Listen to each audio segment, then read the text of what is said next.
بسم اللہ الرحمن الرحیم۔ السلام علیکم۔ میرا نام ڈاکٹر رخشندہ ہے۔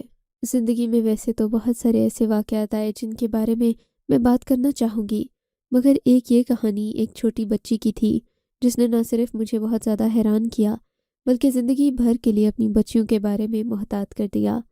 سوموار کا دن تھا جب ایک عورت اپنی 10 سالہ بچی کو لے کر میرے آفس میں داخل ہوئی تھی۔ میری نظر اس بچی پر پڑی تو میں حیران رہ گئی تھی۔ بچی کا پیٹ غیر معمولی حد تک بڑھا ہوا تھا۔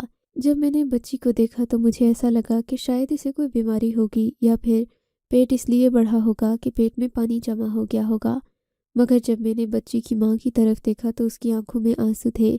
کیا بات ہے محترمہ، آپ رو کیوں رہی ہیں؟ میری بات سن کر اس نے میرے آگے دامن پھیلا دیا۔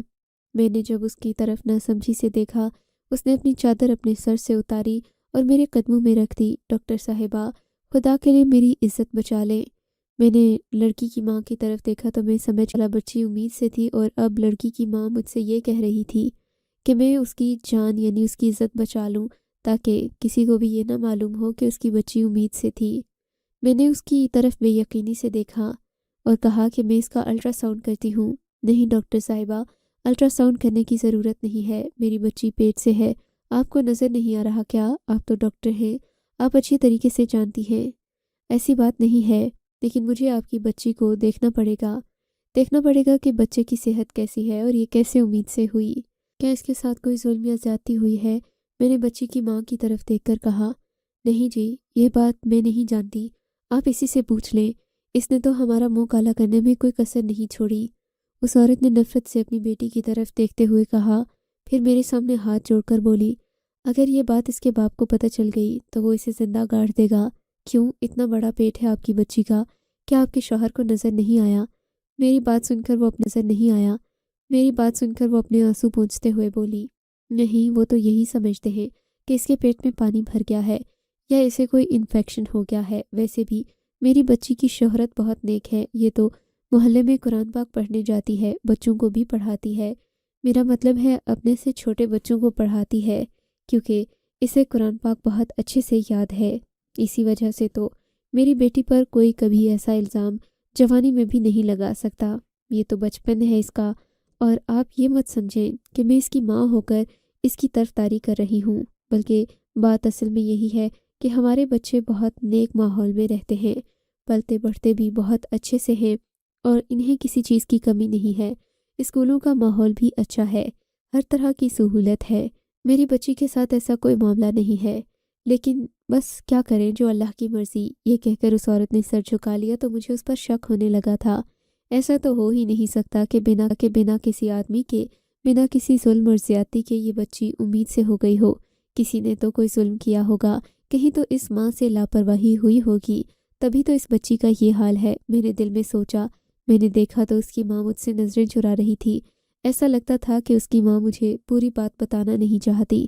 میں نے اس سے کہا کہ آپ کو بچی کا الٹرا ساؤنڈ کروانا ہوگا، تبھی مجھے پتہ چل سکے گا کہ آپ کی بچی کا کون سا مہینہ ہے اور اس کا کون سا علاج کیا جا سکتا ہے۔ وہ عورت الٹرا ساؤنڈ کروانے پر راضی ہو گئی۔ اس کی بچی کو میں الٹرا ساؤنڈ والے کمرے میں لے کر جانے لگی تو بولی، ڈاکٹر صاحبہ، میں بھی ساتھ چلوں گی۔ ایسا لگ رہا تھا کہ وہ عورت بچی کو اکیلے میرے ساتھ نہیں بھیجنا چاہتی، شاید وہ یہ نہیں چاہتی تھی کہ اس کی بچی مجھ سے کوئی بات کر لے۔ مجھے عجیب تو لگا، لیکن پرائیویٹ کلینک میں لوگ ایسے ہی نخرے کرتے ہیں۔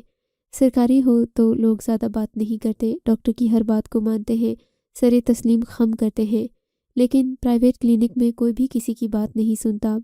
بہرحال زیادہ تر مریض اپنی مرضی ہی منواتے ہیں۔ اب وہ عورت بھی اپنے بیٹی کے ساتھ ساتھ الٹرا ساؤنڈ والے کمرے میں آنا چاہتی تھی تو میں نے اسے منع نہیں کیا۔ وہ میرے ساتھ ساتھ کمرے میں آ گئی۔ میں اس کی بیٹی کا الٹرا ساؤنڈ کرنے لگی تو اسکرین پر نظریں گاڑے وہ بھی بیٹھی دیکھ رہی تھی۔ کیا خیال ہے پھر آپ کا؟ کوئی امید ہے؟ میرا مطلب ہے، کیا میری بیٹی کی عزت بچ جائے گی؟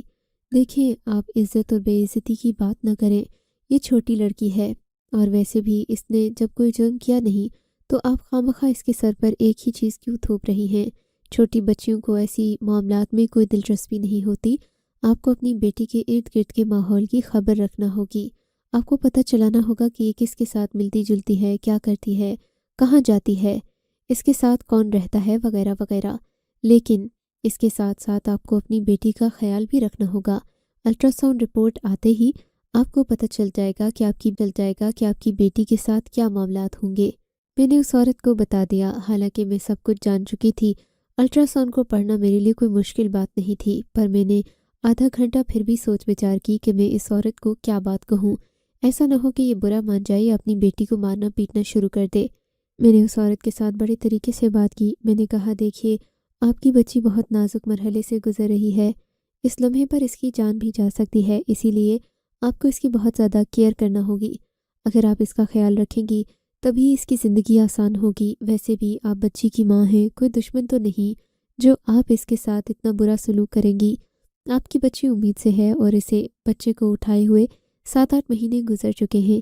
ایسے میں آپ کی بچی کو اگر میں دوا دوں گی تو پھر ہو سکتا ہے کہ اس کے لیے زندگی بھر مشکلات پیدا ہو جائیں۔ آپ ایسا کریں کہ اپنی بچی کو لے جائیں، اس کا خیال رکھیں، بچہ پیدا ہونے دیں۔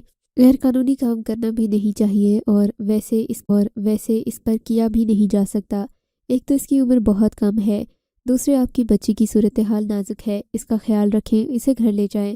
میں نے اس عورت کو یہ بات کہہ کر مطمئن کر تو دیا تھا، مگر وہ رونے لگی، بولی کہ ڈاکٹر صاحبہ، آپ جو بات کر رہی ہیں وہ بالکل ناممکن ہے۔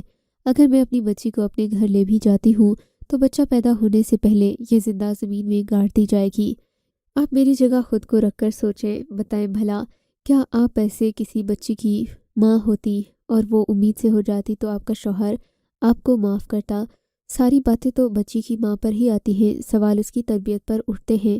میں اسے گھر نہیں لے کر جا سکتی، آپ کوئی نہ کوئی حل نکالیں، ورنہ تو میرے لیے اپنی بچی کو چھوڑنے کے علاوہ اور کوئی چارہ نہیں ہوگا۔ میں اس عورت کی سنگ دلی دیکھ کر حیران رہ گئی۔ آپ اپنی بچی کو چھوڑ کر کہاں جائیں گی؟ آپ کی بچی کے علاوہ آپ کا سہارا ہی کون ہے؟ دیکھیے میڈم، یہ بات میں تو نہیں جانتی، لیکن اگر آپ کے پاس کوئی حل ہے تو بتا دیں، کیونکہ یہ بچی یا تو موت کے منہ میں جائے گی یا پھر آپ اس کا کوئی علاج کر دیں۔ میری بات سن کر بچی کی ماں رونے لگی۔ تب میں نے بچی کی ماں کو ایک پیشکش کی۔ تب میں نے اس عورت سے ایک بات کہی کہ اگر تم اپنی بچی کو میرے کلینک پر ہی رہنے دو، بچہ پیدا ہونے تک اسے گھر نہ لے کر جاؤ، تو کیا یہ ممکن ہے؟ اس نے جھٹ سے کہا کہ ہاں، ایسا تو ممکن ہے۔ میں اپنے شوہر سے کہہ دوں گی کہ میں نے اپنی بیٹی کو اپنی بہن کے گھر بھیجا ہے۔ بہنیں تو سانجھی ہوتی ہیں، وہ میرا ساتھ دے دے گی، اسے بھی پتہ ہے کہ میری بچی کے ساتھ کیا معاملہ ہے۔ بس میں اپنے شوہر کو کسی طریقے سے قابو کر لوں گی۔ آپ بتائیں کہ آپ اس کام کے کتنے پیسے لیں گی؟ وہ عورت بیمار بھی تھی اور ساتھ میں مجبور بھی، اپنی بیٹی کے لیے بہت پریشان ہو رہی تھی۔ میں نے اسے تسلی دی اور کہا کہ مجھے آپ سے کوئی پیسے نہیں چاہیے، میں تو بس اس بچی پر ترس کھا کر آپ کو یہ بات کہہ رہی ہوں۔ ویسے بھی میرے کلینک میں رات کے وقت کوئی نہیں ہوتا، میں ہی ہوتی ہوں، تو میں اس کا خیال رکھوں گی اور باقی کا وقت یہیں پر چھوڑ کر جائیے۔ اس بچی کی ماں کو اور کیا چاہیے تھا، وہ تو پہلے ہی پریشان تھی، کہنے لگی کہ ٹھیک ہے، میں اسے یہیں چھوڑ جاؤں گی۔ اس کے جانے کے بعد میں نے بچی سے پوچھا، بیٹا تم کیا اسکول جاتی ہو؟ اس نے مجھے ساری باتیں بتا دیں۔ میرا شک تھا کہ شاید اسکول میں وین والے نے اس کے ساتھ کچھ ایسی حرکت نہ کر دی ہو جس کے نتیجے میں ایسا ہو گیا ہو، مگر ایسا بالکل بھی نہیں تھا۔ بچی نے مجھے ایسی کوئی معلومات نہیں بتائی، حالانکہ وہ ڈری ہوئی بھی نہیں تھی۔ لگتا تھا کہ بچی کے علم میں یہ بات ہے ہی نہیں کہ اس کے ساتھ کیا ہوا، کب ہوا اور کیسے ہوا۔ وہ مجھ سے اپنے پیٹ پر ہاتھ رکھ کر معصومیت سے پوچھنے لگی، ڈاکٹر صاحبہ، کیا میرے بھی بچے ہوں گے؟ میں اماں بن جاؤں گی؟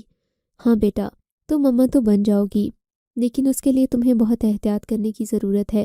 ساتھ ہی میں نے اسے اچھل کود کرنے سے منع کر دیا، کہا کہ اب تمہیں بس اپنا خیال رکھنا ہوگا، آرام وغیرہ کرنا ہوگا، اپنے لیے دعا کرو اور یاد کرنے کی کوشش کرو کہ اگر کسی نے کبھی تمہارے ساتھ کوئی غیر معمولی رویہ رکھا ہو تو مجھے سچ سچ بتا دو۔ اس نے تو نفی میں سر ہلا دیا، بولی کہ ایسا آج تک کبھی بھی نہیں ہوا، مجھے کسی نے کچھ نہیں کہا۔ میں اس کی باتوں کو سمجھ تو رہی تھی، مگر یقین نہیں آ رہا تھا۔ بچی کی ماں اگلے دن آئی، اس کے پاس حلوہ اور بہت ساری ایسی خشک چیزیں تھیں جو کہ میں اسے دے سکتی تھی۔ میں نے بچی کی ماں سے وہ سب کچھ لے لیا اور کلینک میں ہی رکھ دیا۔ بچی کی ماں نے یہ بھی کہا کہ وہ اسے گاہے بگاہے ملنے آتی رہے گی۔ بچی اپنی ماں کو یاد تو کرتی تھی، مگر ساتھ ہی ساتھ پریشان بھی ہوتی تھی۔ خیر، میں نے اسے کلینک میں ہی رکھ لیا۔ اس کے دن اب قریب آ رہے تھے۔ مجھے پریشانی بھی تھی کہ کہیں اس بچی کا کیس کوئی غیر معمولی صورتحال اختیار نہ کر لے، کیونکہ میں نے تو اس کی ماں سے کہہ رکھا تھا کہ تمہیں پریشانی کی ضرورت نہیں ہے، تمہاری بچی کا کیس میرے ہاتھ میں ہے تو میں اسے برباد نہیں ہونے دوں گی۔ نہ ہی اس کے مستقبل پر کوئی فرق آئے گا۔ خیر، ولادت کے دن اس نے 2 خوبصورت بچوں کو جنم دیا۔ بچے گول مٹول پیارے اور صحت مند تھے۔ میں نے ان بچوں کو دیکھا، میری تو حیرت کی انتہا نہ رہی۔ وہ دونوں جڑواں بچے تھے۔ آج تک میں نے ایسا ہوتے نہیں دیکھا تھا۔ بچی کی صحت بہت خراب تھی۔ میں اسے ہسپتال سے سیدھا گھر لے کر گئی تھی۔ اب وہ بڑی عورت معلوم ہو رہی تھی۔ مجھے اس پر دکھ بھی ہو رہا تھا۔ میں نے اس سے دوبارہ سے پوچھنے کی کوشش کی، اسے کچھ نہیں پتا تھا۔ وہ بچے اسی کے تھے، پر میں نے سختی سے منع کر دیا کہ گھر میں یہ بات کسی کو نہ بتائے۔ بچی کی ماں کو بھی میں نے ساری حقیقت بتا دی تھی کہ 2 بچے جو پیدا ہوئے وہ بچے میں کسی بے اولاد جوڑے کو دے دوں گی۔ آپ کو اس کے بارے میں فکر کرنے کی ضرورت نہیں ہے۔ بچی کی ماں اپنی طرف سے بے فکر ہو گئی۔ اس نے مجھے ہزاروں روپے دیے اور بولی، آپ کا بہت شکریہ، آپ نے اس مشکل وقت میں میرا ساتھ دیا۔ میں نے اپنے شوہر سے کہہ دیا تھا کہ میں اپنی بچی کو خالہ کے گھر چھوڑ آئی ہوں۔ وہ مطمئن ہو گیا تھا۔ ویسے بھی وہ بچوں کی زیادہ خبر نہیں رکھتا، لیکن اگر اسے پتہ چل جاتا تو پتہ نہیں کیا سے کیا ہوتا۔ عورت یہ کہہ کر چلی گئی تھی۔ میرے خیال میں تو وہ اب مطمئن تھی اور اس کی فکر بھی ختم ہو گئی تھی، مگر مجھے اس کی بیٹی بار بار یاد آ رہی تھی۔ ایسا لگتا تھا جیسے وہ مجھے کچھ بتانا چاہتی تھی، مگر مارے پریشانی کے کچھ بتا نہیں پائی۔ میں نے اسے مزید کچھ نہیں کہا تھا۔ بچی کے جانے کے بعد میرے کمرے میں موجود نرس نے مجھ سے ایک عجیب بات کہی۔ بولی کہ آپ کو نہیں لگتا کہ بچی کی ماں کا رویہ کچھ ایسا تھا جسے میں مشکوک کہہ سکتی ہوں؟ مجھے لگ تو ایسا رہا تھا، مگر میں نے سر جھٹک دیا۔ میں فالتو کی باتوں میں نہیں پڑھنا چاہتی تھی۔ میں نے یہ کیس بھی اپنے ذہن سے بھلا دیا تھا۔ میرے تو وہم و گمان میں بھی نہیں تھا کہ اس بچی کو مجھے دوبارہ بھی دیکھنا پڑے گا۔ میرے خیال میں یہ سب سے بڑی مصیبت تھی جو ان لوگوں پر آئی تھی، اور یقیناً انہوں نے اگلی زندگی میں اس بات کا خاص خیال رکھنا تھا۔ مجھے اس بات کا بھی مکمل یقین تھا کہ وہ ماں اب اپنی بیٹی کا خاص خیال رکھے گی، اسے باہر آنے جانے نہیں دے گی۔ نہ صرف یہ کہ اس کی ہر حرکت پر نظر رکھے گی، بلکہ اس کے ملنے جلنے والوں پر بھی دھیان کرے گی۔ میں نے یہی سوچا تھا کہ یہ آخری اور پہلا واقعہ ہوگا جو اس بچی کی زندگی میں آئے گا، مگر پھر وہ ہوا جو میں نے سوچا بھی نہیں تھا۔ تقریباً 7-8 مہینے گزرے تھے کہ وہ بچی دوبارہ میرے کلینک میں داخل ہوئی۔ اس بار اس کی ماں بھی ساتھ تھی اور بچی نے بڑا سا دوپٹہ اوڑھ رکھا تھا۔ بچی کا قد کافی بڑھ چکا تھا۔ لگتا تھا کہ اب اس کی زندگی میں کوئی اور مسئلہ ہے۔ میں سمجھی کہ شاید کوئی دوسرا مسئلہ ہے جس کے لیے وہ میرے پاس بات کرنے کے لیے آئی ہے، مگر اس نے تو آتے ہی میرے سر پر حیرتوں کے پہاڑ گرا دیے۔ میں نے پوچھا کہ کیوں آنا ہوا؟ کہنے لگی کہ میری بچی کو دوبارہ سے وہی علامتیں ظاہر ہو رہی ہیں۔ میں نے پوچھا کیسی علامتیں؟ تو لڑکی کی ماں رونے لگی۔ اس کے آنسو دیکھ کر میں سمجھ چکی تھی کہ معاملہ پھر سے گڑبڑ ہے۔ اس کے ساتھ دوبارہ وہی ہو چکا ہے جس کے لیے وہ پہلے میرے پاس آئی تھی۔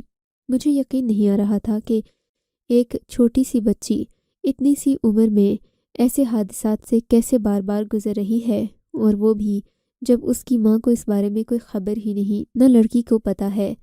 میں نے کہا کہ اب یہ سب کیسے ہو گیا؟ تم نے تو کہا تھا کہ تمہاری بچی کے ارد گرد میں ایسا کوئی انسان نہیں، ایسا کوئی شخص نہیں جو یہ حرکت کر سکے، تو پھر یہ سب کیا ہے؟ لڑکی کی ماں روتے ہوئے بولی، ڈاکٹر صاحبہ، مجھے تو خود اس بارے میں نہیں پتا۔ میری تو ٹانگیں کانپ رہی ہیں اس وقت سے جب سے میں نے اپنی بچی کے بارے میں ایسا محسوس کیا۔ آپ کم از کم اس کا ٹیسٹ کر کے پتہ لگائیں کہ جو کچھ میں سوچ رہی ہوں وہ صحیح ہے یا غلط ہے، کیونکہ ابھی تک میں نے اس کا کہیں اور ٹیسٹ نہیں کروایا۔ آپ چونکہ میرے حالات سے پہلے بھی واقف ہیں، اسی لیے میں آپ کے پاس تشریف لائی ہوں۔ آپ خدا کے لیے چیک کر کے بتا دیں کہ جو کچھ میں سوچ رہی ہوں وہ صحیح ہے یا غلط ہے۔ اللہ کرے کہ یہ سب جو میں سوچتی ہوں جھوٹ نکلے، ورنہ تو میں جیتے جی مر جاؤں گی۔ اب تو اس کے باپ سے کیا بہانہ کروں گی؟ اب تو میری زندگی میں وہ طوفان آئے گا کہ میری زندگی ہمیشہ کے لیے تباہ ہو جائے گی۔ میں نے اسے تسلی دی، کہا کہ آپ خواہ شک نہ کریں، پہلے مجھے آپ کی بچی کو چیک کرنے دیں۔ جب تک ٹیسٹ کی رپورٹ نہیں آئی تب تک آپ کوئی اندازہ قائم مت کریں۔ مگر میں جب اسے الٹرا ساؤنڈ والے کمرے میں لے کر گئی تو الٹرا ساؤنڈ کی اسکرین پر نظر پڑتے ہی میرے تو قدموں تلے سے زمین نکل گئی۔ میری آنکھیں پھٹی کی پھٹی رہ گئی تھیں۔ میں ایسا سوچ بھی نہیں سکتی تھی کہ دوبارہ سے وہی سب کچھ ہو جائے گا۔ میں نے لڑکی کی ماں کو بھی سچ سچ بتا دیا۔ کہنے لگی کہ ایسا مت کہہ دیں کہ یہ جھوٹ ہے۔ میں سچ کہتی ہوں، قرآن پر ہاتھ رکھ کر قسم کھانے کو تیار ہوں کہ میں نے جو کچھ بھی کہا ہے وہ بالکل صحیح کہا ہے۔ میں اپنی بیٹی کے بارے میں کسی مجرم کو نہیں جانتی، آپ شاید مجھ پر ہی شک کریں، سوچیں گے کہ یہ کیسی ماں ہے جو اپنی بیٹی کے بارے میں اتنی سی بھی بات نہیں جانتی، لیکن قسم کھا کر کہتی ہوں مجھے واقعی میں نہیں پتا کہ یہ سب کچھ کیسے ہوا ہے۔ نے کی ضرورت نہیں ہے کیونکہ دوائیوں کے استعمال سے معاملہ ٹھیک ہو جائے گا۔ آپ کو وہ پریشانی تو نہیں ہوگی جو اس سے پہلے ہوئی، مگر بار بار ایسا ہونے سے آپ کی بچی کی صحت گر جائے گی۔ بہت کم عمری میں ایسے معاملات بچیوں کے لیے بہت خطرناک ہوتے ہیں۔ آپ کو بھی پتہ ہے کہ اس کی صحت کیسی ہے، ایک تو عمر کم ہے، دوسرا کمزور اور مریل سی ہے۔ آپ کو اس کا خیال رکھنا ہوگا۔ میری بات سن کر اس نے کہا کہ بالکل، خیال تو میں رکھوں گی، آپ دوائیاں دے دیں، مگر مجھے بتا دیں کہ میری بچی کا مجرم کون ہے۔ وہ عورت میرے کلینک میں بیٹھے رونے لگی۔ میں نے کہا اس بات کی تو سمجھ مجھ کو بھی نہیں ہے۔ میں نے تو کئی بار آپ کی بچی سے نفسیاتی حربے آزما کر یہ پوچھنے کی کوشش کی کہ کیا اس کی نظر میں کوئی مجرم ہے، تو اس نے مجھے صاف منع کر دیا، بولی کہ آج تک ایسا نہیں ہوا، نہ ہی مجھے کوئی ایسا شخص نظر آتا ہے جس نے میری طرف بری نظر سے دیکھا ہو، مجھے ہاتھ لگانے کی کوشش کی ہو۔ بس جو کچھ بھی ہوتا ہے وہ اچانک ہے، میں اس معاملے میں کچھ بھی نہیں جانتی۔ سوچا تھا کہ شاید یہ آخری بار ہوگا، اب اس بچی کے ساتھ کوئی معاملہ نہیں ہوگا، لیکن اس معاملے کو تقریباً کچھ دن ہی گزرے تھے، یعنی 2 سے 3 مہینے ہی ہوئے ہوں گے کہ وہ لڑکی پھر اپنی بچی کو لے کر میرے کلینک میں آ گئی۔ اس بار تو اسے دیکھ کر مجھے غصہ آ گیا۔ مجھے لگا کہ جان بوجھ کر یہ لوگ ناٹک کر رہے ہیں، کیونکہ ایسا کبھی ممکن ہی نہیں کہ کوئی بچی امید سے ہو جائے اور اس کی ماں کو نہ ہی اسے پتا ہو کہ یہ سب کیسے ہوا ہے۔ اس بار میں نے الٹرا ساؤنڈ کرنے کی بھی زحمت نہیں کی، بس دوائیاں لکھ کر دے دیں، مگر بچی کی ماں بہت پریشان تھی، آنکھوں سے بہتے آنسو اور ساتھ ہی ہاتھ کانپ رہے تھے۔ بولی کہ میں کہاں جاؤں گی، اگر دوبارہ میری بچی کے ساتھ یہی کچھ ہو گیا تو میں کیا کروں گی۔ میں نے کہا محترمہ، آج کے زمانے میں اتنا بے وقوف تو کوئی بھی نہیں ہے جتنا آپ مجھے سمجھ رہی ہیں۔ آپ کی بچی کے ساتھ جو بھی ہو رہا ہے اس کا مجرم آپ کے گھر میں ہی موجود ہوگا، یا تو آپ نے دوسری شادی کر رکھی ہے، آپ کا شوہر اس بچی کا سوتیلا باپ ہے، یا تو پھر کوئی اور معاملہ ہے جو آپ مجھے بتا نہیں رہی۔ اگر ایسا نہیں ہے تو پھر آپ اپنی بچی کی حفاظت کریں، اسے ہر وقت اپنے ساتھ رکھیں۔ مجھے نہیں لگتا کہ آپ اگر اسے ہر وقت اپنی نظر کے سامنے رکھیں گی تو کوئی ایسا معاملہ ہو پائے گا۔ ایسا میں کیسے کروں، بس میں تو اپنی بچی کو اسکول بھیجتی ہوں اور کچھ بھی نہیں کرتی۔ ابھی میں یہ باتیں کر ہی رہی تھی کہ میرے کلینک کے دروازے پر دستک ہوئی۔ تقریباً اسی کی عمر کی ایک اور لڑکی میرے کلینک میں اپنی ماں کے ساتھ داخل ہوئی تھی۔ اس نے مجھے دیکھتے ہی کہا کہ مجھے آپ سے ایک ضروری بات کرنی ہے اور اکیلے میں کرنی ہے۔ یہ لوگ ایک دوسرے کا سامنا نہیں کرنا چاہتے تھے۔ میں نے دیکھا اس عورت کے ساتھ بھی اپنی 12-13 سالہ بچی تھی اور ساتھ وہ خود بھی بہت پریشان تھی، آنکھوں سے آنسو چھلک رہے تھے۔ میں نے اسے دیکھ لیا تھا، ایسا لگ رہا تھا کہ اس کا معاملہ بھی ایک جیسا ہی ہے۔ میں نے پہلی والی عورت کو اس کے گھر بھیج دیا اور میں دوسری کے پاس آ گئی تھی، کیونکہ وہ تو ظاہر ہے میری کلینک میں پہلی بار آئی، اسے وقت دینا ضروری تھا۔ میں اس کے پاس جا کر بیٹھی تو دیکھا اس کی بچی بھی اسی طرح کسی پیٹ کے درد میں مبتلا تھی۔ کہنے لگی کہ مجھے اپنی بچی کے پیٹ کے درد کی بہت فکر ہے، اس کے ساتھ عجیب چیزیں ہو رہی ہیں جو صرف شادی شدہ عورتوں کو ہوتی ہیں۔ میں نے بچی کی طرف دیکھا اور اس کی حلیہ دیکھ کر سمجھ گئی تھی کہ اس کے ساتھ بھی پہلی بچی والا معاملہ ہے۔ میں نے اسے الٹرا ساؤنڈ کے لیے کمرے میں بھیجا۔ الٹرا ساؤنڈ کی رپورٹ دیکھ کر میرے تو قدموں تلے سے زمین کھسک گئی تھی۔ اس بچی کے ساتھ بھی وہی معاملہ تھا جو کہ پہلی والی کے ساتھ تھا۔ اب تو مجھے اس پر افسوس ہونے لگا، دیکھ کر میں پریشان ہو گئی۔ میں نے اس کی ماں کو صاف سچائی بتا دی کہ تمہاری بچی امید سے ہے۔ وہ سر پکڑ کر بیٹھ گئی، بولی کہ مجھے سمجھ نہیں آتا ایسا کیسے ممکن ہے۔ میں نے اسے پہلی والی بچی کے بارے میں بھی بتا دیا تھا کیونکہ اب ماؤں کو اس بارے میں سوچنے کی ضرورت تھی۔ میں نے کہا کہ آپ کو ضرور کوئی غلط فہمی ہوئی ہے، آپ کی بچی کے ساتھ کچھ نہ کچھ ہو ہی رہا ہے جس کا نتیجہ سامنے آیا ہے۔ جو بات آپ کر رہی ہیں وہ غیر حقیقی ہے۔ میں آپ کی بیٹی پر کوئی الزام تو نہیں لگا رہی، لیکن دیکھیں جو حقیقت ہے وہ آپ کے سامنے ہے۔ ایسا تو ہو نہیں سکتا کہ آپ کی بیٹی کے ساتھ کچھ نہیں ہوا اور پھر یہ معاملات ہو گئے۔ آپ کو بھی تو اپنے بچوں کے بارے میں دیکھ بھال کرنے کی ضرورت ہے، ان پر نظر رکھنے کی ضرورت ہے۔ میں نے اس ماں کو بھی جب یہ بات کہی تو وہ زاروں قطار رونے لگی، بولی کہ میڈم اس میں میرا کوئی قصور نہیں ہے، میری بچی بس اسکول جاتی ہے اور گھر آ کر بس کھیلنے کودنے کے لیے جاتی ہے۔ میں نے ان سے پتہ کیا تو معلوم ہوا کہ یہ اور پہلے والی بچی ایک ہی محلے میں رہتے ہیں، ایک ہی اسکول میں پڑھتے ہیں اور آپس میں ایک دوسرے کو جانتے بھی ہیں۔ ان دونوں کی کہانی ملتی جلتی تھی۔ میں نے ان سے کہا، چونکہ میں ڈاکٹر تھی، ماہر نفسیات بھی تھی، مجھے چیزوں کا جتنا زیادہ اندازہ تھا اتنا شاید یہ نامارتوں کو نہیں ہو سکتا تھا۔ میں نے ان سے کہا کہ آپ مجھے اپنے بچوں کے پاس ایک دن رہنے دیں۔ ایک دن جب میں ان کے ساتھ رہوں گی تو مجھے پتہ چل جائے گا کہ ایسا کیا ہے جس کا نتیجہ اتنا بھیانک سامنے آتا ہے اور ہر بار ہی ایسا ہوتا ہے۔ اگلے دن میری چھٹی تھی۔ اس سے پہلے کہ میں ان بچوں کے اسکول میں گئی، اسکول میں تو ایسا ماحول بالکل بھی نہیں تھا کہ مجھے کسی قسم کا شک ہوتا۔ میں نے دیکھا وہاں پر سب پڑھے لکھے لوگ تھے، کسی پر بھی شک نہیں کیا جا سکتا تھا۔ مالی، چوکیدار، سب بہت خوش اخلاق لوگ تھے، خاندانی لوگ تھے، کیونکہ یہ اسکول بھی آرمی کا ہی تھا اور اس میں ایسی کوئی چیز نہیں تھی جہاں پر مجھے شک گزرتا۔ ویسے بھی جہاں پر فوج کا قانون ہوتا ہے وہاں صفائی اور نظم و ضبط ضرور ہوتا ہے۔ اسکول میں مجھے کچھ نہیں ملا۔ میں ان بچوں کے کھیلنے کودنے والی جگہ پر جا ہی رہی تھی کہ مجھے ایک اندھوناک خبر سننے کو ملی کہ کئی بچوں کے مجرم کو گرفتار کر لیا گیا ہے، اسے جیل میں ڈال دیا گیا ہے۔ اس کی وجہ سے کئی بچوں کی زندگیاں مشکل میں پڑ چکی ہیں۔ کم سے کم 30 بچیاں امید سے ہو چکی تھیں۔ اس بات کی خبر آتے ہی مجھے دلچسپی ہوئی تھی، کیونکہ میں بھی 2 کیسز دیکھ چکی تھی جب چھوٹی چھوٹی بچیاں بنا کسی قصور کے ناکردہ گناہ کی سزا پا رہی تھیں۔